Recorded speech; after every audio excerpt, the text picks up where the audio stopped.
Is this the car from China everyone is telling you to be worried about? This is the Omoda 5. And Omoda doesn't even actually exist in China, but it's still a Chinese car. It's an electric car from the Chery automotive group. They renamed it for export under the Omoda name. Make of it what you want. It's a crossover. Everyone buys crossovers these days. This is a charging port here, fully covered off. We have these sleek lights, 18-inch wheels, aero covers. For some reason, it has this carbon fiber trim on the door. Don't know why, because it's a 200 horsepower crossover, not particularly sporty. The back, we have a little spoiler as well. But yeah, the most important thing is the driving part, so let's get on the road. The Omoda 5. I've been quite interested in this car because last year they invited me to come to China and have a look at the cars. But everything was very, very shorthand, and test drives were like only 5 or 10 minutes max per car, because apparently you're not allowed to drive in China without the Chinese driving license. So that was a bit of a hassle to get, because it takes like months to get a temporary Chinese driving license. So only did it on private property, didn't really have much to experience the car, just like regular handling characteristics. And like on the chassis wise, it's a good chassis. It's very comfortable, soaks up the bumps quite well, doesn't lean too much, but it's still quite comfortable, which is a good thing. Then going to the steering wheel, I've said this before to them because they really like to take in the feedback that we had on that trip. The steering is way too light, and yeah, I don't really like it. It's to the point light that it feels uncommunicative, and yeah, you could hit things. But other than that, it's quite a nice car actually to drive. Apart from the steering wheel, it's a very comfortable car, and it has a 200 horsepower electric engine at the front. Gets you, they say 400 kilometers, but in reality I've only gotten 340 out of it. Not as much, but this is always a thing with telling it can do this. It can probably do that. And then another thing, the cars, it beeps so much at you. But I'm not going to start yet about that. I first want to keep telling you the good parts about the car. And honestly, the car, the look of it, everything inside here and here, everything looks and feels quite good actually, especially for a car of this budget, which I had the same thing, I thought, with, it has a panoramic sunroof. I had the same in China, where I thought, well, okay, this is quite impressive. You get a Sony hi-fi system, which isn't that great, to be honest. Could have been just a regular sound system without the Sony branding, but there's like leather or imitation leather here. We have heated and cooled seats. We even have heated seats in the back. There's a lot of things here. We have adaptive cruise control. Which will also keep the steering wheel straight on line. So there's a lot of features in this car, but it's just a shame that it feels like they try to pack everything into the car and then just half-ass it. Because honestly, the adaptive cruise control, it brakes way too hard when a car pulls in front of you, and like the active steering as well. The active steering, you cannot touch it because it's very intrusive and it won't really allow any other input. And when you then override it and force it, and it takes quite a bit of force, then it like judders, and it's not a comfortable thing. And then you think, okay, but you can still use the adaptive cruise control without the active steering, which is fine. But then you're in a constant struggle with the lane keep assist. And the lane keep assist, as soon as you like get close within half a meter of a lane on the highway, it'll start interfering, and instead of like pushing you back to the other side, it like tries to hold on for some reason. And when you then want to keep it, it's like it's pulling you back to the line, which feels so weird that they would do it like that. I really hate the systems in this car, and you could say, okay, turn them all off then. Okay, fine. But if you're, let's say we're in CarPlay, we're looking at the road, navigation as you would, you have to push the button here, then we have to go to Omoda because there's nothing here that will help you with getting to the vehicle settings, or none that I have found. And then we can go to the shortcut here, which for some reason, yeah, takes me 3 times to push, and sometimes the airco comes up. And then we can like change things, so we can then do all the systems here. There's so many systems that you want to turn off, but it takes like way too much, and they reset every time. The most annoying ones I find is the driver monitoring system alarm, because if you're like working on the touchscreen and you're not paying enough attention to the road, it'll start beeping at you. It's also the speed alert. There we go.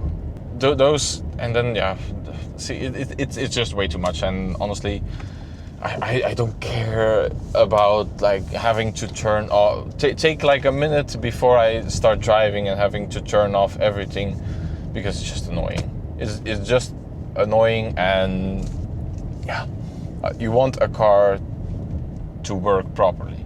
And I do get like some of the things, they are mandatory, but the way they're implemented is, yeah. See, it's all already saying like, oh, watch out, you're going to crash into a car. No, I'm just driving on a road and we're crossing cars. It's the basic of what they needed to pack into the car, and then they just didn't bother with the execution.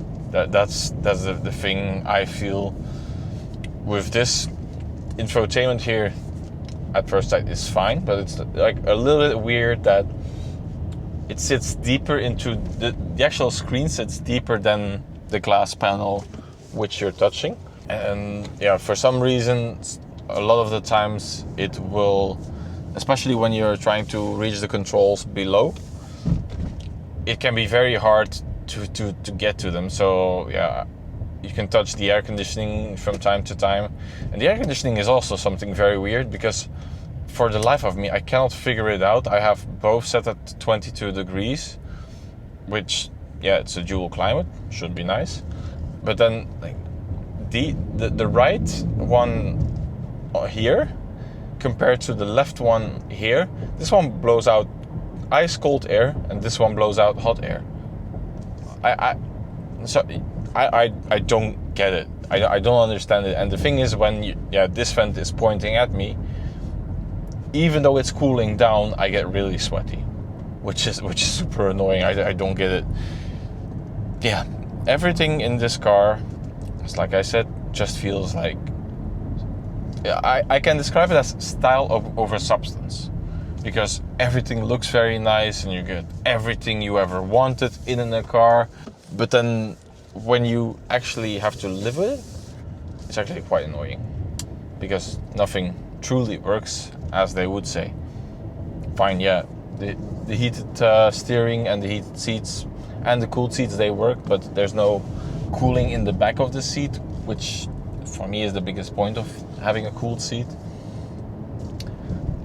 And then there's also the price point, where this car, it's in Belgium, it's 38,000 euros, which is a lot of money. And like a base Model 3 from Tesla, that's like started at 39,000 euros. So maybe you get less in a Model 3, but you get a bigger range, because it says that you can do over 510 kilometers with a Model 3, but you're getting a much more finished car. I know, like, a lot of people say, yeah, it's a Tesla, this and that. Honestly, if you're having to choose between like a Omoda E5 and a Tesla Model 3 or a Model Y, I would not hesitate, because yeah, it's what I said. At this point, this car is an unfinished product. And even if we turn the settings to Dutch, which is my native language, there's a lot of errors in like translation, and you're like, come on guys, this shouldn't be how you introduce a car into a new market. And yeah, half-assing a car, honestly, the price point of the car is also due to tariffs that Europe has imposed, but where a lot of people would say that's a bad thing, I think in this car, or with these cars, it's a good thing, because we don't want to have manufacturers like go below price and just getting you as much functions as you want and then implementing them in a bad way. Honestly, I think then you're better off with a car with no options, but it does work well. And that's my whole gripe with this car is, yeah, as I said, it's style over substance. And I can really appreciate the European cars. Really, they have less features, yes, but most of them, not all of them, but most of them, they work well. And yeah, to have a car that is reliable, that's really what you want. If they can fix all of the gripes I have with the car over software updates in the future, that's fine, I think. But on the other hand, this isn't a new car. It's a new car for the European market. It's a car that's been introduced in China under a different name, as I've said. And so I don't think that this car is like still in development. I think it's just underdeveloped. And that's just because they want to have everything, but then they don't care about the execution of how it works. So yeah, I can go on about this, but I think I got my point clear.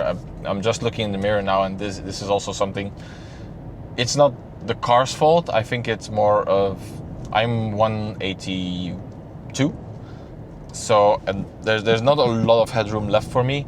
And also, when I look into the mirror, there's not a lot I can see due to the hatchback nature of the car. I can't see very far out.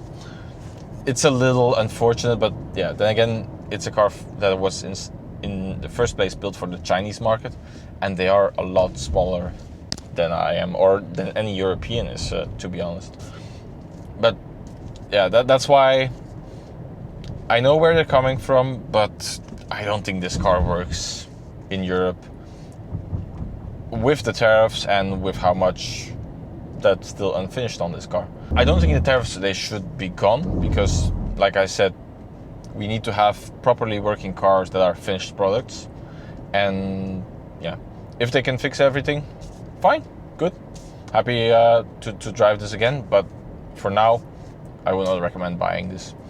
If you enjoyed this review, please leave a like. Yeah, hit us in the comments, and I'll see you on the next one. Bye bye.